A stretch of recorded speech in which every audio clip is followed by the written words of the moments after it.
નમસ્કાર વિદ્યાર્થી મિત્રો, મારી યુટ્યુબ ચેનલ પર આપ સૌનું સ્વાગત છે। આજે આપણે સ્ટડી કરીશું તેની પહેલાં આ ચેપ્ટરની તમને હું ઝલક બતાવી દઉં। પ્રસારમાન એટલે માહિતીના સરેરાશ માપમાં કે અવલોકનો કેટલા ફેલાયેલા છે તે દર્શાવતું મૂલ્ય એટલે ચલન અથવા પ્રસારમાન। સ્થાનીય માપો અને વિચલન આધારિત માપો જે પ્રસારમાનમાં સમાવેશ થાય છે। સ્થાનીય માપોમાં વિસ્તાર અને ચતુર્થક વિચલનનો સમાવેશ થાય છે, જ્યારે વિચલન આધારિત માપોમાં સરેરાશ વિચલન અને પ્રમાણિત વિચલનનો સમાવેશ થાય છે। વિસ્તાર એટલે મેં તમને ગઈકાલે કીધું એમ નાના અવલોકન અને મોટા અવલોકન વચ્ચેનો તફાવત એટલે વિસ્તાર, જેમાં તમને દર્શાવ્યું છે કે અંતિમ અવલોકનો પર આધારિત માપ। ચતુર્થક વિચલન જે તમારે માસ્ટરમાં સ્ટડીમાં નથી આવતું પરંતુ બેચલરમાં આવે છે, તો આપણે સ્ટડી કરી લેશું। હું તમને એના સમ પણ કરાવીશ, જેને Q4 તરીકે દર્શાવવામાં આવે છે। ચતુર્થક વિચલનના વચ્ચેના 50% અવલોકનો પર આધારિત હોય છે। આગળ સરેરાશ વિચલન આધારિત માપોમાં સરેરાશ વિચલનોના માનાંક પર આધારિત માપ છે, જેમાં સૂત્ર તમારે આવશે સિગ્મા xi - x બાર અપોન n। પ્રમાણિત વિચલનોના વર્ગો પર આધારિત માપ, મતલબ કે આ સરેરાશ વિચલન છે તેના વર્ગો એટલે પ્રમાણિત વિચલન। ગઈકાલે આપણે સ્ટડી કરી ગયેલા થોડુંક આપણે રિવાઇઝ કરી લઈએ કે વિસ્તાર એટલે માહિતીના સૌથી મોટા અવલોકનો અને સૌથી નાના અવલોકનો વચ્ચેનો તફાવત એટલે વિસ્તાર। સરેરાશ વિચલન એટલે માહિતીના અવલોકનોના તેમના મધ્યકમાંથી લીધેલા વિચલનોના માનાંકોની સરેરાશ કિંમત। તમને સૂત્રમાં દર્શાવ્યું છે કે xi - x બાર તેના પર આધારિત આખું સરેરાશ વિચલન છે। તેને સંકેતમાં MD મતલબ કે મીન ડેવિએશન વડે દર્શાવવામાં આવે છે। એમાં બે ભાગ પડે છે, અવર્ગીકૃત માહિતી અને વર્ગીકૃત માહિતી। પહેલા આપણે સ્ટડી કરી લઈએ, ચાલો। આ ચાર્ટ છે સરેરાશ વિચલન માટેનો। માહિતીના બે પ્રકાર છે, અવર્ગીકૃત માહિતી અને વર્ગીકૃત માહિતી।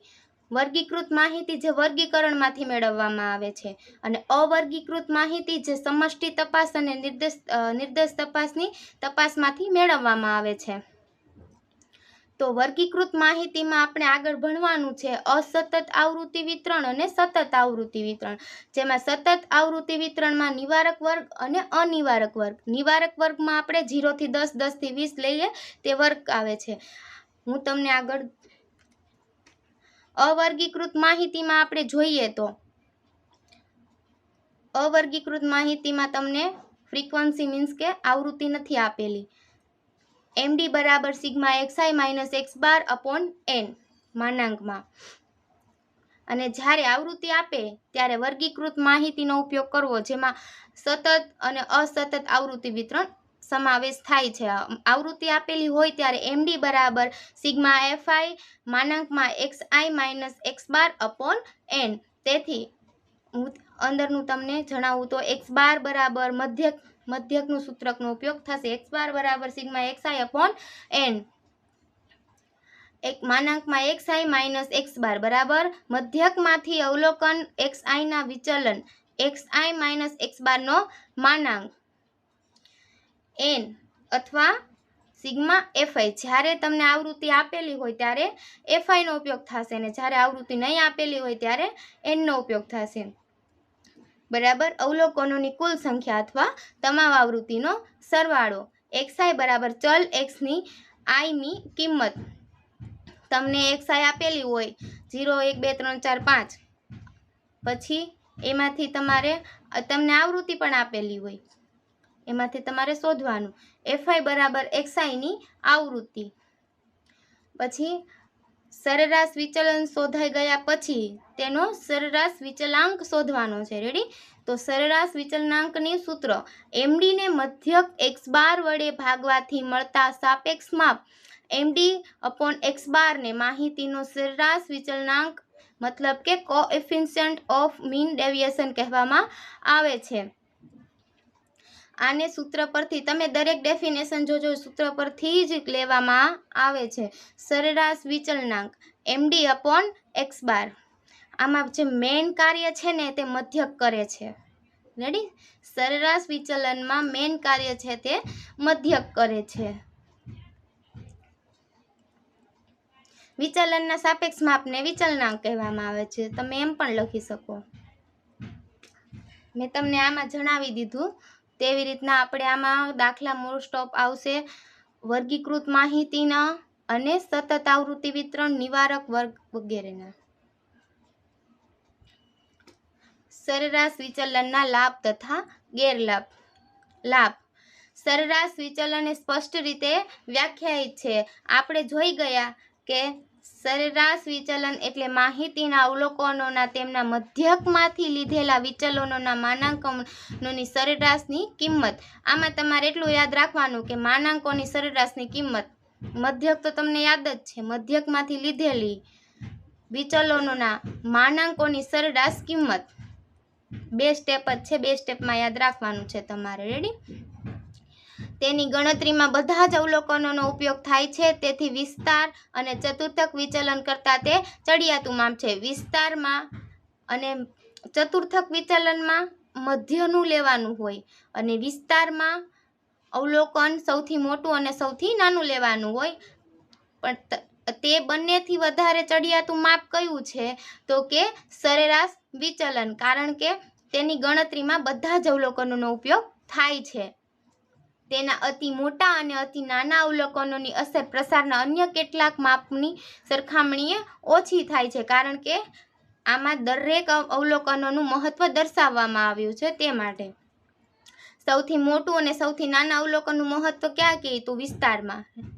અવલોકનોનું મધ્યકથી અંતર માપવા માટે અવલોકન અને મધ્યકના તફાવતના માનાંકનો ઉપયોગ કરવામાં આવે છે. તે અંતર માટેનું યોગ્ય માપ છે.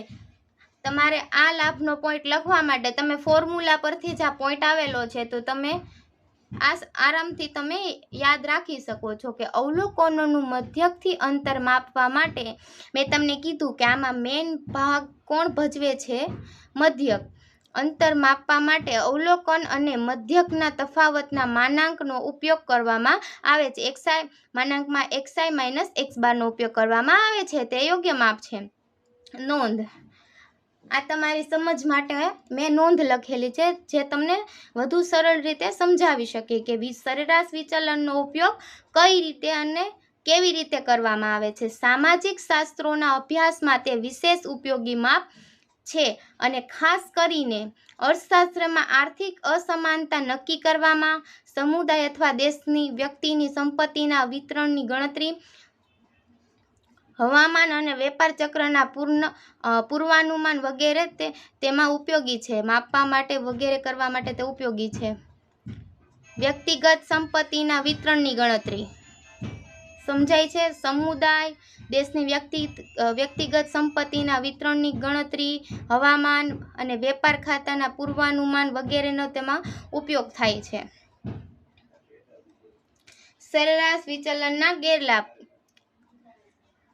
વિસ્તાર અને ચતુર્થક વિચલનની ગણતરી કરતાં સરેરાશ વિચલનની ગણતરી અઘરી છે. કારણ કે આમાં દરેક અવલોકનનું મહત્વ છે. વિસ્તારમાં ઓનલી ફોર નાના અને મોટા અવલોકનોનું મહત્વ છે. ચતુર્થક વિચલનમાં મધ્યના અવલોકનનું મહત્વ છે. પરંતુ આમાં બધા જ અવલોકનનું મહત્વ છે. આમાં બેઝિક ક્રિયાઓ માટે અનુકૂળ નથી. બેઝિક ક્રિયાઓ માટે અનુકૂળ માપ મધ્યક છે. આ માપ માનાંક પર આધારિત હોવાથી આંકડાશાસ્ત્રના ઉચ્ચ અભ્યાસમાં તેનો ઓછો ઉપયોગ થાય છે.